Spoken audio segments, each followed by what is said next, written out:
Prieš Žalgirio ir Šiaulių rungtynes Vilniuje stiprokai lijo. Tačiau iki komandoms pasirodžius aikštėje liovėsi. Šiaulių gretose nebuvo kelių žaidėjų praleidžiančių rungtynes dėl kortelių ir traumų. Pirmosiomis minutėmis žalgiriečiai galėjo išsiveržti į priekį. Po kampinio Ingus Lukovičius atmušė kamuolį, kuris atiteko Julijan Brusuk. Pastarojo smūgis buvo tiesiai į Šiaulių kapitoną. Dar vieną progą turėjo Moldavas, iššokęs vienas prieš vartininką.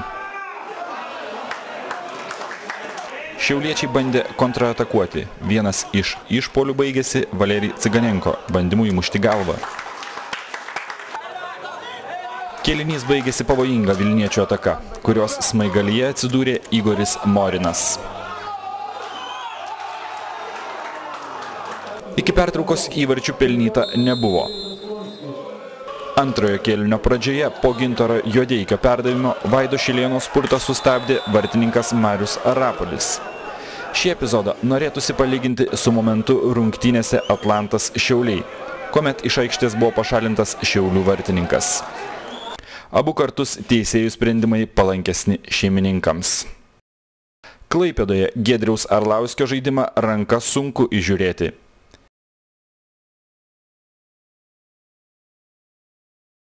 Vilniuje Mariaus Arapolio pražanga akivaizdi.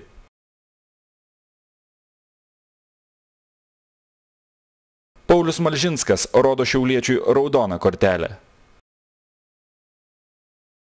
Gediminas Mažeika apsiriboja įspėjimu. Pavojingo baudos smūgio realizuoti Šiauliams nepavyko. Šilėno smūgį po rikošeto atmušė Nikolai Misiuk. Ciganenko pakeitusiam Vaidui Viktoravičiui pelnyti įvarčiui užteko kiek daugiau nei 10 minučių. Vaidas Šilėnas gražiai perdavė kamuolį savo bendravardžiui, kuriam beliko tik įveikti vartininką. Trečiasis Viktoravičiaus įvartis šiais metais A lygoje.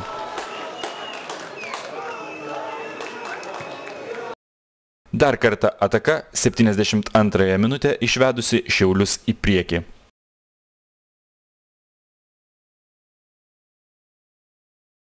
Deja, rungtynės Šiauliams baigėsi apmaudžiai. 89 minutę po kampinio Misiuk smūgį vartininkas atmušė. Tačiau arčiausiai buvo Morinas, įnešęs kamuolį į vartus.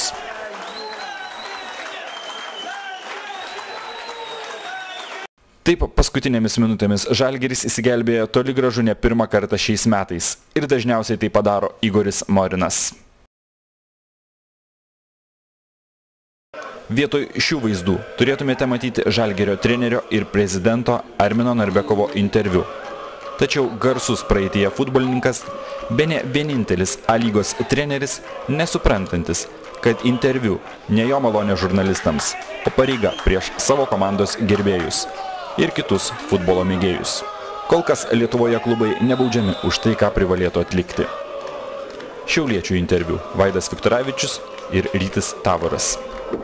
Taškas išvykai su Žalgiriu gal neblogai būtų, bet galėjom išplėšti pergalę, jeigu ne tas įvartis pabaigoje. Kaip pats pelnei įvartį? Ką, draugs padėjo. Gerą numetė, man tik taip beliko koją pasakyti ir viskas. Senai bemušiai? Nu taip, juodas dienas buvo.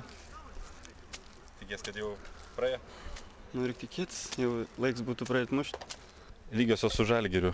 Teigiamas rezultatas Šiauliams ar ne? Teigiamas, aišku. Tik tai gaila, kad įvartį prasileidom.